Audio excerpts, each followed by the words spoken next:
Impressionnant. Impressionnant. Je suis d'accord. Impressionnant. Ravi d'être parmi vous. On a levé la main tout à l'heure à la question qui était là pour la première fois. Donc pour la première fois, je vous présente Emmanuelle. Emmanuelle, elle a un talent. Elle sait particulièrement bien assembler les couleurs. Et vous le voyez, tout ce qu'elle porte aujourd'hui, à l'exception des chaussures, c'est elle qui l'a réalisé. Applaudissements.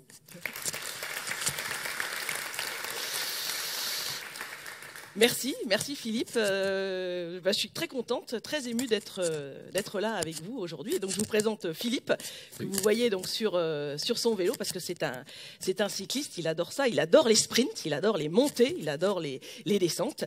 Et c'est un peu notre coach agile à la Philippe. Et les fans de Julien comprendront le clin d'œil. Merci Emmanuelle.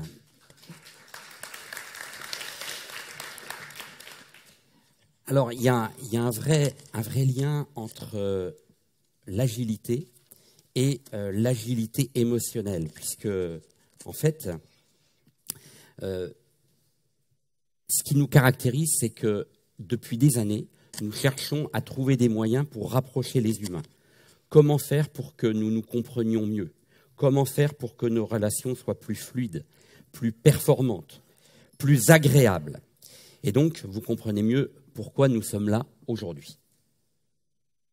Ok. Nous avons donc 45 minutes devant nous pour vous expliquer en quoi les émotions, plutôt que de les subir, nous allons essayer de les piloter. Et pour ce faire, nous allons le faire avec 3 parties donc, dans ces 45 minutes.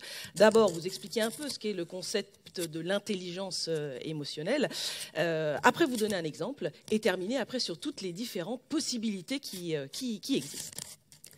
Alors, vous dire que notre caractéristique, à Emmanuelle, à moi et à toute l'équipe qui travaille avec nous, c'est que non seulement nous travaillons, mais nous cherchons à tisser des relations d'amitié dans le travail.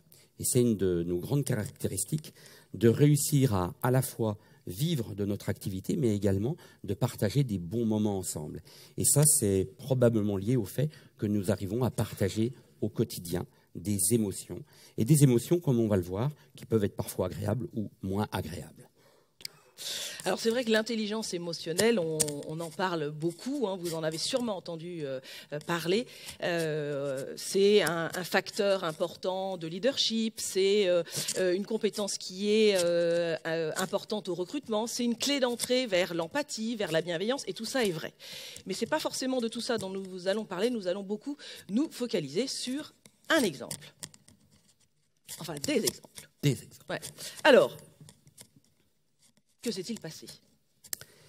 Que s'est-il passé pendant que nous faisions cette courte introduction? Qu'avez-vous remarqué? Allez. Parce que Philippe, il parle, il aime bien parler, mais pendant qu'il parle, il y a un certain nombre d'émotions qui nous ont habités, lui comme moi, et nous avons essayé de les réguler.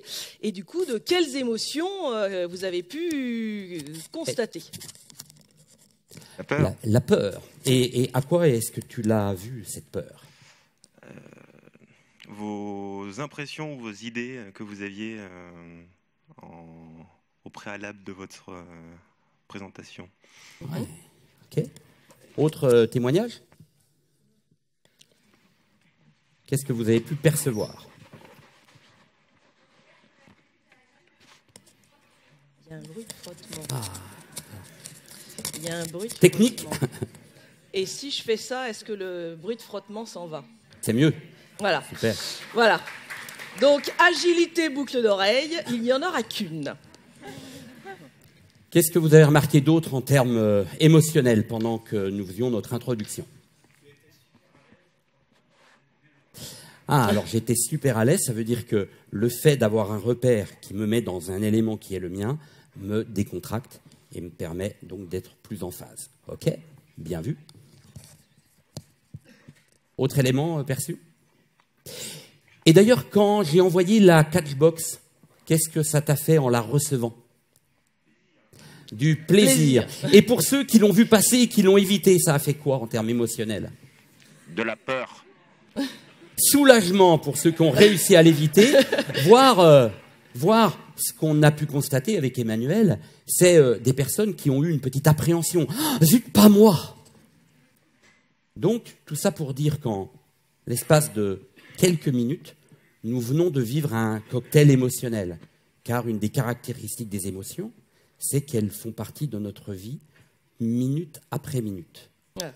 Et donc, Philippe, toi, quelle émotion tu éprouvais, justement, en parlant? Alors moi, très clairement, communiquer devant un public, c'est quelque chose que je kiffe. Donc, je peux très bien être amené avec beaucoup de joie, beaucoup de satisfaction, pourquoi pas de la fierté. Et pourtant, je me suis mis dans l'obligation de calmer un petit peu le jeu, de mettre un peu de vigilance, donc un soupçon d'appréhension, de manière à rester complètement concentré par rapport à ce que l'on a préparé avec Emmanuel. Et vous avez probablement remarqué qu'Emmanuel, elle a connu ce que connaissent tous les acteurs, puisque une de ses caractéristiques, c'est qu'elle est également metteur en scène et actrice. Et les acteurs, ils connaissent le trac. Et donc, pour le trac, vous avez peut-être remarqué qu'a fait Emmanuel. Eh bien, pour réguler son trac, Emmanuel, elle a souri. Et également, elle s'est remémoré un keynote animé précédemment qui s'est bien passé. Donc, du coup, soulagement. Et elle a imaginé que ce keynote se passerait bien. Et donc, du coup, oui, satisfaction qu'à la fin, les personnes soient satisfaites. Okay. Donc c'est ça, l'intelligence émotionnelle, c'est ce que nous avons essayé de réguler nos émotions. Et donc il y a deux blocs très importants donc, dans le concept de l'intelligence émotionnelle. Un, c'est la partie diagnostic. Qu'est-ce qui se passe? Qu'est-ce que je vis? À quoi je le vois? Quelles sont les émotions qui me traversent? Ça, c'est la première partie. Et deuxième partie, une fois que je vois toutes ces émotions, qu'est-ce que j'en fais? Qu'est-ce que j'en fais pour être à la fois plus performant, mais aussi plus à l'aise? Et c'est ça l'objectif de la régulation émotionnelle. Comme vous l'avez vu avec les catchbox, la surprise nous aide aussi à capter votre attention. C'est une façon de réguler et d'attirer la participation des gens. Donc clairement, intelligence émotionnelle, c'est le cœur et le cerveau, main dans la main. Toi, t'es quoi? Moi, plutôt cerveau. Ouais, moi plutôt cœur. Mais un peu cerveau quand même. Hein. Moi j'ai aussi du cœur. Hein. Ouais, mais bon, ça dépend. Enfin, bon, bref. En tout cas, truc très important, désolé pour toi Philippe, oui. L'intelligence émotionnelle, mesdames, statistiquement, c'est prouvé, les femmes en ont plus que les hommes. Désolé messieurs, oui, nous sommes obligés à nouveau de nous incliner. Je te remercie. Bon, revenons aux fondamentaux, s'il te plaît. Et à l'objectif. Oui. L'objectif de ce keynote, c'est clairement de vous permettre d'avoir plus la maîtrise au niveau de vos émotions, donc de ne plus subir, mais clairement de piloter vos émotions. Et donc d'avoir la possibilité sur vos émotions, mais vous allez le voir, sur les émotions des personnes avec lesquelles vous interagissez, avec lesquelles vous vivez, d'avoir la possibilité de faire de ces émotions finalement des leviers de qualité dans la relation, dans la performance, dans le plaisir d'être ensemble. Ouais. Donc, émotion, ça vient d'où, Philippe? Alors, émotion, ça vient, comme souvent dans notre chère langue, du latin « emmovere ». Emmovere, ça veut dire littéralement « mettre en mouvement ». Ça veut donc dire que l'intelligence émotionnelle, c'est un processus dynamique qui a un début, qui a un pendant et qui a une fin. D'accord ? Ce processus émotionnel, on peut clairement identifier qu'il va être développé par des manifestations internes, donc des choses que je pense, ou basées sur, par exemple, une expérience, mais ça peut être également lié, ces émotions, à quelque chose que je découvre. L'externe, par exemple, cet amphi, c'est un événement externe. Exactement. Donc là, Philippe nous a parlé des déclencheurs. Et tout ça arrive de manière très spontanée, instantanée, ces manifestations. On a donc toutes les pensées qui surgissent. On a tous les changements physiologiques dans notre corps, musculaires, hormonal, etc. Et après, des envies d'action. Par exemple, on peut avoir envie de s'enfuir, on peut avoir envie de sauter de joie, on peut avoir envie de pleurer. Donc c'est ce que nous appelons les tendances à l'action. Tout ça étant parfaitement naturel et tout à fait modulable. Et c'est ça qui est important dans l'intelligence émotionnelle. Ces émotions, nous pouvons les réguler. Donc, pour l'illustrer, avant ça, mets bien les différentes étapes. Ça, c'est super important. Alors, les différentes étapes. Effectivement, Alors, ouais, vous voyez, le trou.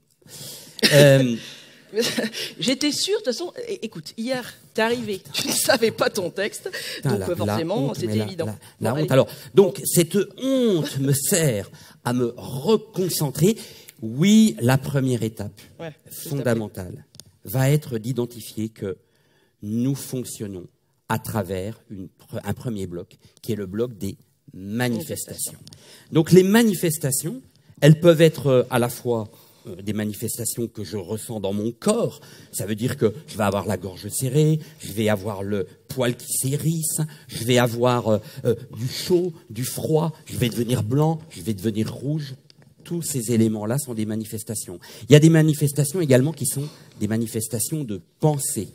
Et puis également, les manifestations, c'est ce qui m'amène à me mettre en mouvement. Manifestation, par exemple, mon corps, mes muscles, instantanément, me mettre en direction de quelque chose. Par exemple, pour la fuite. Deuxième étape, mais finalement, ces manifestations, elles viennent d'où?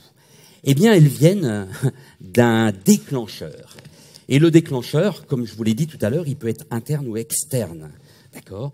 Donc, le déclencheur, très souvent, je vous invite à repérer ça, il est autour de nos valeurs. Qu'est-ce qui est important pour nous? De quoi avons-nous besoin? Et quand c'est au rendez-vous, eh ben, les émotions vont plutôt être agréables. Et quand ce n'est pas au rendez-vous, ben, les émotions vont plutôt être désagréables. Mais ces émotions, troisième bloc, ces émotions, il se trouve qu'elles ont une intensité. Et nous, on aime bien parler d'autoroute émotionnelle. Autoroute émotionnelle, ça veut dire que finalement, à quelle intensité, à quelle vitesse fonctionnent nos émotions? Est-ce qu'elles fonctionnent à la vitesse d'un escargot, d'une 2 chevaux en mode vintage?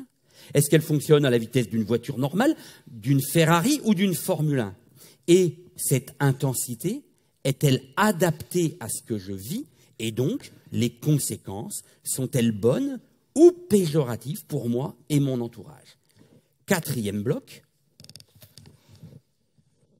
la stratégie. Mais puisque je vois que je vis des émotions et que l'intensité est ad hoc ou pas ad hoc, je peux prendre la décision de développer des tactiques ou des stratégies de manière à soit les garder en l'état, soit les réduire, soit les augmenter. Okay. Par exemple, ce qu'Emmanuel a réussi à me faire, c'est augmenter mon sentiment de honte et de culpabilité il y a quelques minutes, de manière à ce que je me ressaisisse, que je reprenne le fil à travers les 4 blocs qu'on avait prévu de vous exposer. Okay. Donc il y a beaucoup d'émotions et on vous en présente quelques-unes dans cette roue parce que vous avez bien compris que Philippe est un grand fan de vélo et une première façon de les départager, c'est de dire qu'il y a des émotions plaisantes et des émotions déplaisantes. Nous n'aimons pas dire positives ou négatives parce que c'est vrai que toutes les émotions sont utiles, elles sont des informations importantes dont nous devons tenir compte. Mais ce que je vous propose, c'est qu'on s'arrête là pour la théorie. On pourrait en parler beaucoup plus longtemps, mais on va illustrer ça à travers un exemple. Je fais bien ma casquette.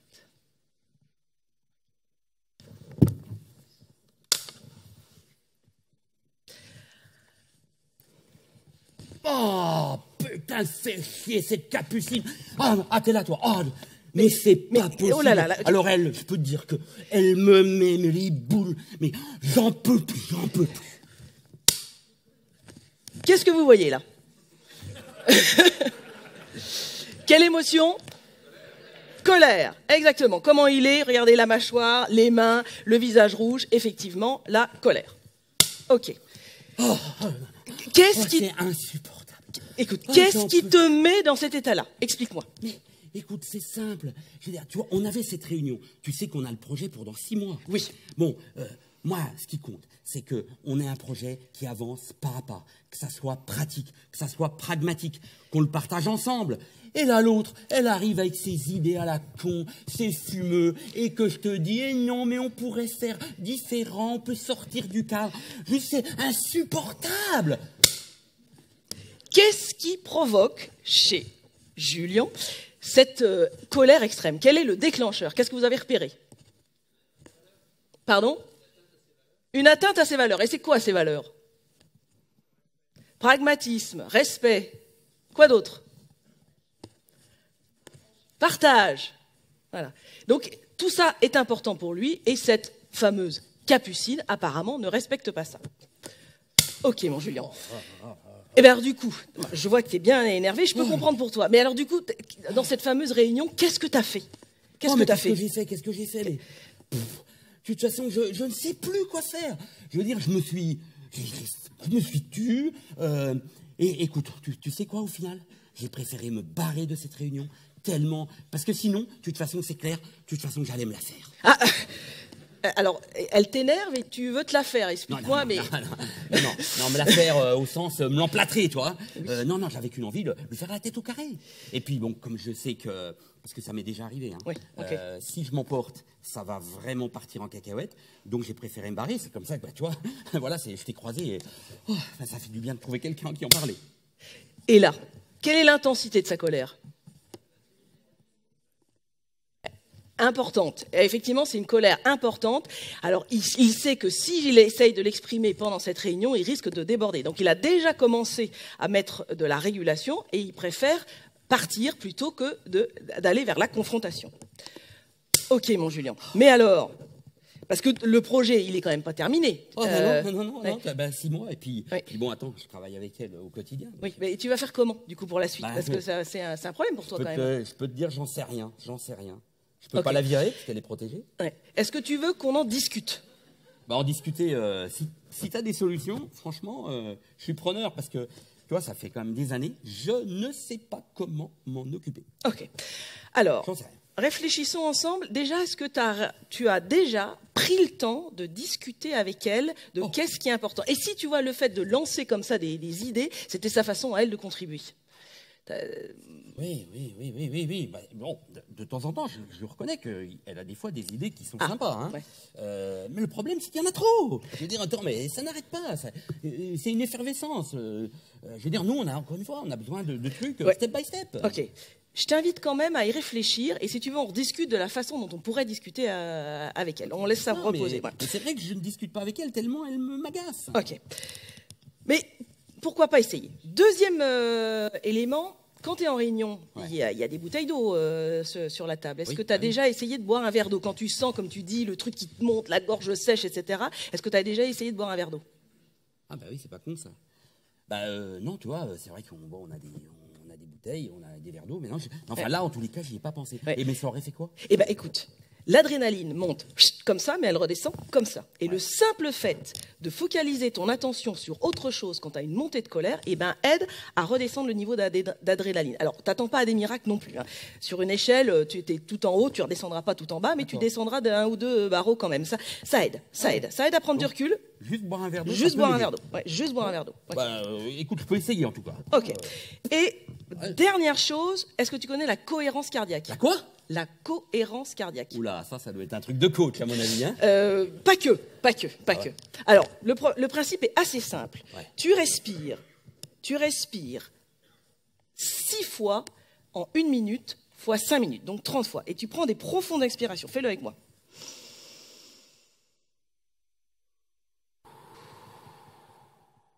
Encore une fois. T'as compris le principe? Tu fais ça 30 fois. Et en fait, le truc est assez simple. Tu envoies, en imposant ça à ton corps, ça diminue son rythme et ça envoie à ton cerveau un message de « allez, baisse la charge mentale ». Tu fais ça 3 fois par jour et je peux t'assurer que ça t'aide à réguler tes émotions intenses. Et en plus, ça augmente la créativité. Mais ça, c'est pas le truc que font certains athlètes avant, là. Tout à fait. Et puis, nous, la génération, là, on a connu le Grand Bleu, Jacques Mayol. Ouais. Hein, et t'as même des acteurs qui font ça. Donc oui, je t'invite à réfléchir à tout ça. Ok, ben merci.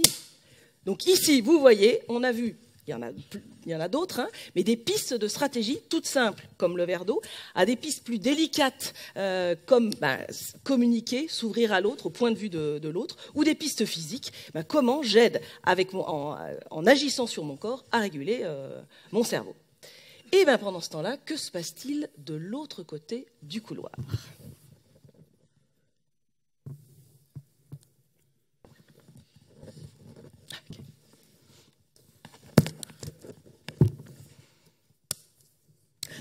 Oh, génial! génial, absolument fantastique, formidable. Oh, j'adore des réunions comme ça, mais j'avais des idées, mais 10 à la seconde. C'était extraordinaire. Moi, j'adore. C'est des moments intenses dans le boulot comme ça, moi. Qu'est-ce que vous constatez en termes d'intensité émotionnelle? On en est où? Léger kiff. Alors, intensité exceptionnelle, d'accord? L'extase, l'exaltation, la fierté, d'accord?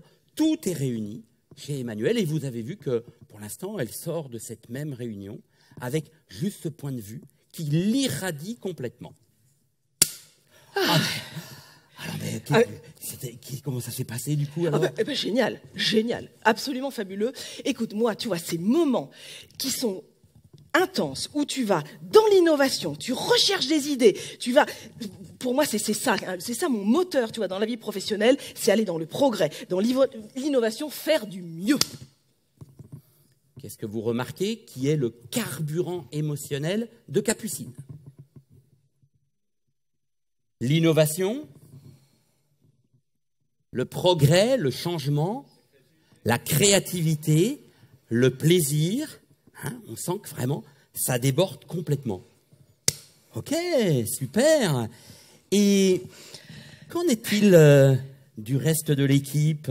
Oh, bah écoute, t'as l'autre Julien, là, qui est toujours en train de grogner. Mais quel casse-couille celui-là, franchement, je te jure. Enfin, bon... écoute, il est jaloux, moi, je pense. Hein. Je pense qu'il est jaloux de toutes mes idées. Il est jaloux ou pas.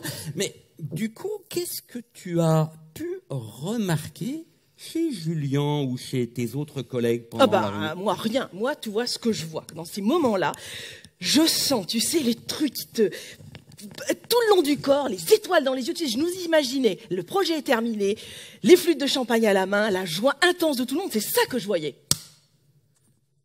Qu'est-ce que vous constatez en termes de manifestation chez Capucine? Alors, aveuglement, mais manifestation, vous vous rappelez, physique, des pensées ou physiologique. Qu'est-ce qu'elle nous dit? Alors, déjà, les pensées, c'est vers le projet. Vous avez vu que les manifestations, ça va jusqu'à imaginer, on sabre le champagne. Vous voyez, elle est même pas 6 mois après, elle est 2 ans après. Qu'est-ce qu'il y a d'autre? Qu'est-ce qu'elle dit? Les frissons. Elle part de... ça lui parcourt tout le corps. Pendant ce temps-là, nous n'avons pas du tout entendu Capucine nous parler des manifestations, alors que je lui ai demandé ce que pensait le reste de l'équipe. Elle est donc 100% aveuglée par son envahissement émotionnel plaisant avec ces frissons qui lui parcourent le corps. Capucine, c'est formidable de vivre ces instants. Ah ouais, c'est génial.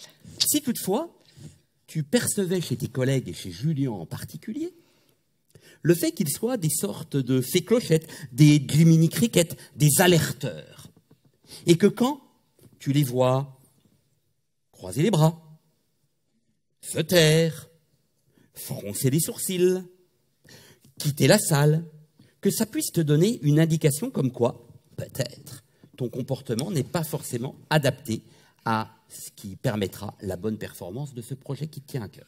Jiminy Cricket, la fée clochette. Ah ouais, ça me parle. Tu crois que... Ouais, remarque, oui, t'as raison. Je sais que j'ai besoin d'un garde-fou, tu sais, ça me fait penser, l'autre projet là qu'on a terminé, bon, globalement, ça s'est bien passé. Mais il y a des trucs, j'ai un peu merdé, je me suis un peu pris les pieds dans le tapis, et j'ai pas fait gaffe aux détails. Et en plus, Julien, ouais, tu vois, j'y pense maintenant, Julien, il me l'avait dit, j'ai pas écouté. Ah ouais, t'as raison. Donc on voit ici que le cheminement émotionnel de Capucine l'amène à imaginer quoi? Qu'est-ce qu'elle constate? Et vers quoi elle se projette, Capucine? Alors elle s'est emballée un peu, du coup, qu'est-ce qu'elle est en train... Ok, sur la métaphore cycliste, comment elle rétropédale? Ah, que l'enthousiasme, il n'y a pas que ça. Ok. Et donc, du coup, Capucine, quelle image tu crois que tu donnes de toi quand tu donnes tous ces projets avec cette fougue, cette exaltation. Ah bah, tu crois qu'on me prend pour une folle? Ah ben moi je te dis pas ça, Capucine. Ah non mais alors moi j'aime... Oh la honte. Si on me prenait pour une ciboulot cinglée, alors là moi c'est pas du tout l'image que j'ai envie de donner de moi. Hein. Tu connais ton petit nom au sein de l'équipe? Je suis pas sûr que j'ai envie de le savoir. Je vais pourtant te le dire. De temps en temps ils disent Capu, elle a fumé la moquette. Ok, bon. Ok, j'achète. C'est bon, j'ai honte. Ok. Il faut qu'on trouve des solutions pour régler ça ensemble parce que c'est pas du tout, comme je t'ai dit, je veux pas donner cette image de moi. Et là, on voit que le cheminement a démarré et que Capucine peut être prête à décider d'évoluer et d'agir et donc de piloter son intensité émotionnelle. Dans les pistes qui peuvent être proposées à Capucine, il y en a quelques-unes comme, par exemple, lors des réunions, parler moins, écouter davantage. Ce qui peut être proposé à Capucine, c'est, puisque j'ai une idée à la minute, et si je faisais un tri sélectif et que j'arrivais lors de cette réunion en voulant défendre mes 2 idées principales et non pas toutes les idées principales. Une autre idée, et si moi, Capucine, j'arrivais avec ces 2 idées étayées, avec un budget en face, avec un rétro-planning qui permettent de montrer la faisabilité et donc de nourrir notamment le besoin très pragmatique de son collègue Julien.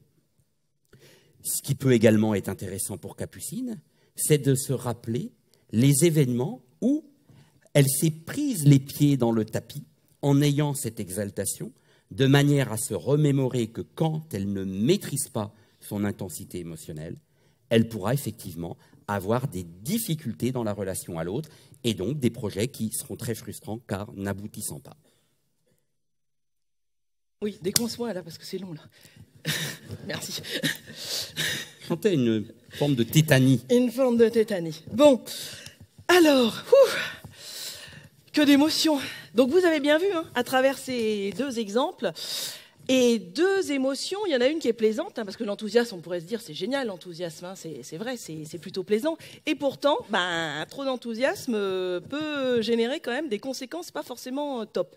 Et inversement, pour trop de colère. On aurait aussi pu faire des exemples avec un petit peu de colère, ou un petit peu de honte, ou un petit peu de joie, en vous montrant aussi les effets bénéfiques de un petit peu d'émotions déplaisantes. Mais ça, nous n'avons pas le temps puisque le compteur tourne, n'est-ce pas? Il nous reste parfait. Je te remercie. Alors, en conclusion, qu'est-ce que nous pouvons dire, mon cher Philippe? Alors, en conclusion, on peut peut-être appeler 4 personnes de la salle, donc 4 volontaires qui vont venir partager le temps de conclusion. Donc, en vous rappelant les conditions, comme vous allez monter sur scène, ça sera filmé, donc en acceptant de l'être. Qui, pour jouer le jeu, de monter sur scène? Allez, un premier candidat pour jouer le jeu. Ou une. Ou une candidate. Merci. Oui. Ou une. Merci de venir vers nous. Merci. Un deuxième? Allez, un deuxième est trouvé. On le casse. Un troisième? Pourquoi pas, hein? Troisième personne? Merci à toi. Ah, c'est normal, on a dîné hier côte à côte, donc merci, c'est sympa. Et une petite dernière? Petite dernière? Qui pour venir? Wow, super, on a l'équilibre. Applaudissements!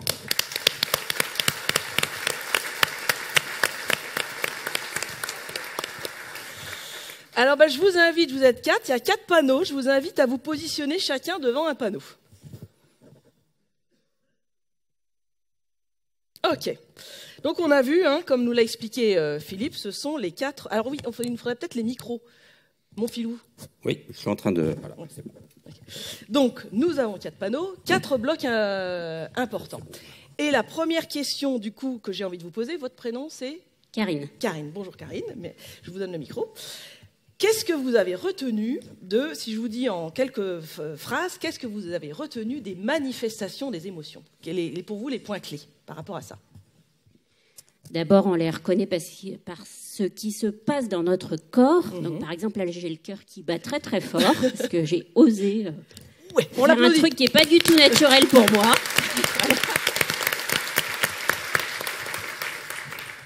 Et puis après, dans les manifestations, ça tournicote dans le ciboulot. Exactement. Et qu'est-ce qui va se passer? Je vais être filmée. Voilà. Ouais, tout à fait. Ok, merci. Et effectivement, on a le corps, on a l'esprit, on a aussi ce qu'on a envie de faire. Est-ce que là, tu as envie de partir, tu as envie de rester voilà, tendance à l'action, que tu les identifierais comment? J'ai juste envie de respirer pour... Eh ben, voilà. Voilà. Super. Envie de respirer. Donc, vous voyez, beaucoup de manifestations de l'émotion. Et maintenant, je me tourne vers toi. C'est OK si je te tutoie? Pas de problème. OK. Tu t'appelles? Olivier. Olivier. Et donc, Olivier, par rapport au déclencheur, quels sont pour toi les points qui ont retenu ton attention par rapport au déclencheur? Donc la manifestation, c'est ce qu'on peut percevoir soi-même, oui, ou que les autres peuvent percevoir. Le déclencheur, c'est les valeurs qui sont atteintes par une situation externe ou par ce que je vis actuellement, et qui vont amener du coup mon corps à produire ces manifestations. Ok, super. Effectivement, non, en fait, j'en ai pas besoin, j'ai ça, moi. Effectivement, les valeurs, ce qui est important pour nous, ça fait partie des déclencheurs. Ça peut être aussi une pensée. On peut très bien... je repense ce matin, je me lève, 6 heures, je me dis, ouais, j'en vais monter sur scène, ouf, ça commence à monter, et hop, je me déclenche toute seule l'émotion du stress, rien qu'en y pensant. Et je peux aussi me dire, ah ben après, super, tu vas sortir de scène, tu vas être contente, et hop, je m'active un peu de joie. Donc rien que les et en fait d'ailleurs, si on veut être très honnête, dans 80% du temps, les émotions, on se les déclenche tout seul. C'est pas forcément un effet de l'extérieur, c'est simplement par anticipation que nous allons déclencher nos émotions. Alors après, évidemment, on traverse la rue, il y a un vélo qui arrive, genre un filou qui va à fond les ballons, et ben on a peur parce qu'il a pu nous renverser, et là, c'est un événement extérieur. Merci beaucoup, Olivier. Je t'en prie. Ce qu'on peut rajouter, c'est que comme on est dans une des capitales françaises du rugby, en fait, toute émotion est interprétation. On va prendre un exemple. Imaginons un derby entre Rugby Grenoble et le Loup. Nous sommes tous des supporters d'un club ou d'un autre. Nous vivons le même événement. Nous vivons les mêmes situations de jeu. Nous vivons l'essai ou la transformation d'une des équipes. Et pourtant, nous allons l'interpréter différemment. Nous serons très heureux ou très chagrinés si c'est mon équipe ou si c'est l'équipe adverse. Donc ça montre bien que toute émotion est interprétation. Donc ton prénom? Pierrick. Pierrick, qu'est-ce que tu as retenu en matière d'intensité et de conséquences? Les conséquences, elles sont très différentes en fonction de l'intensité. Une intensité haute, elle peut amener à être complètement aveuglé ou à être dépassé par ses émotions et à être en incapacité de communiquer avec les autres, ou à percevoir les manifestations, les envies des autres. Ok. Par rapport à le fait que parfois on se soit autorisé, nous, à s'auto-alimenter ou alimenter par l'autre un petit peu d'émotion, une intensité, qu'est-ce que tu as repéré? Par exemple, Emmanuelle, à un moment donné, elle a provoqué chez moi une émotion. Tu te rappelles laquelle? Non. Alors la honte, effectivement. Alors un petit peu de honte et de culpabilité d'avoir oublié la séquence des 4 blocs, ce qui a eu pour effet de quoi? De réguler les autres émotions. Ok. Donc, tout ça pour vous dire, merci Pierrick, que, effectivement, je peux être au service de ma propre personne, ma régulation émotionnelle, mais je peux aider l'autre à mieux réguler, par exemple, son quotidien, en lui activant, par exemple, un petit peu d'appréhension s'il est trop sûr de lui, ou un peu de fierté s'il a de la mésestime de lui, ou, éventuellement, un petit peu de culpabilité s'il est en train de passer à côté de ce qui avait été prévu la veille. Ton prénom? Claire. Claire, qu'est-ce que tu as retenu en matière de stratégie? C'est par rapport à soi-même ou par rapport aux autres? En fait, il existe les deux. Par rapport à soi-même, c'est justement connaître ses comportements, connaître son intensité et pouvoir apprendre à la réguler de façon différente en fonction des situations. Et puis par rapport aux autres, c'est justement pouvoir les aider dans la régulation de leurs émotions pour éviter que l'intensité et que les conséquences soient trop fortes, un peu comme a fait tout à l'heure votre collègue. Ok. Et quelques pistes que tu as retenues en termes de stratégie? Les pistes, c'était par rapport à l'exubérance et à l'enthousiasme exubérant d'une personne en réunion. Donc, de justement travailler en amont sur toutes ces idées et pour n'en apporter que quelques-unes et ne pas exprimer tout lors de la réunion. Une autre piste, c'est par exemple de quitter la salle quand on voit que les émotions nous prennent trop de place et qu'on n'arrive pas à les réguler, c'est s'extraire de l'endroit où des déclencheurs justement de ces émotions. Voilà, donc... Ok. Merci à toi. Effectivement, il y a plein de choses et ça fait partie de la grande découverte que l'on a eue il y a quelques années lorsque nous nous sommes formés à l'intelligence émotionnelle avec donc les docteurs Bellinghausen qui a créé un modèle qui s'appelle le QE Pro. En fait, ce qui nous a vraiment surpris, c'est qu'en termes de stratégie de régulation émotionnelle, on pouvait avoir des choses aussi simples que l'histoire du verre d'eau, d'ouvrir la fenêtre, de pouvoir se mettre à la place de l'autre. Et ça nous amènera dans la conclusion à vous parler de neuroplasticité. En tous les cas, merci beaucoup pour vous tous les quatre.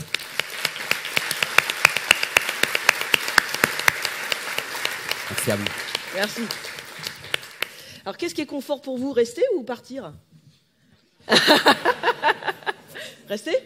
Non, allez. Ok, tu restes. Super. Tu restes. Donc, la conclusion à 3. Ah non, à 4. À 4. Super. Eric, micro pour vous. Alors, en conclusion, qu'est-ce que vous avez envie de dire en conclusion finale, tous les deux? Ah ouais, hein. Non. T'es prêt? Ouais. Les émotions, c'est bien. Ah. Moi, ça m'a apporté quelque chose par rapport au fait de lire, et ça m'a déculpabilisé sur le fait d'être un garde-fou ou d'utiliser un peu d'émotions plus péjoratives pour aider quelqu'un. Ok, super, merci beaucoup. Philippe, qu'est-ce que tu as envie de dire en conclusion? Alors combien de temps il reste? Ouais, parce que je te connais. Hein. Donc... Alors, envie de vous dire que ce qui nous caractérise, c'est vraiment l'accompagnement des personnes en individuel ou des organisations, des équipes. On est au départ, avec Emmanuel, on s'est connus dans une autre vie professionnelle qui est le monde de la santé. Et en fait, il y a quelques années, on s'est vraiment beaucoup intéressé à tout ce qui était neuroscientifique et notamment tout ce qu'on appelle aujourd'hui la neuroplasticité. Donc, en fait, comment est-ce que je peux construire des connexions neuronales différentes? Et donc, ce qu'on appelle aussi la gestion des modes mentaux ou la GMM. En fait, c'est une sorte de gymnastique cérébrale. Par exemple, ce qui était proposé à Capucine ou ce qui était proposé à Julien, à savoir se mettre à la place de l'autre, etc. Ça demande une connexion qui n'est pas automatique, puisque la connexion automatique, c'est de rester plutôt dans son monde. Vous dire qu'on a été très heureux de partager ce moment, que c'est très très touchant de faire cette première keynote, d'accord, et de vous dire qu'on reste bien sûr à votre écoute durant toute cette journée, puisqu'on aura l'occasion d'animer 2 autres ateliers. Le premier qui sera cet après-midi à 15h, d'accord, autour toujours de l'intelligence émotionnelle, mais sous un autre format. Et puis toi, Emmanuel? Oui, mais après, moi, c'est pour les ados, donc j'en vois pas trop dans la salle. Il n'y a pas de parents dans la salle, bien évidemment. Donc, a priori, c'est pas pour vous, a priori. Hein. En tout cas, on tient aussi à remercier toute l'équipe Agile Grenoble, qui nous a permis d'être là avec vous aujourd'hui, pour leur accueil chaleureux, efficace et agile. Merci à toutes et à tous. Merci à vous.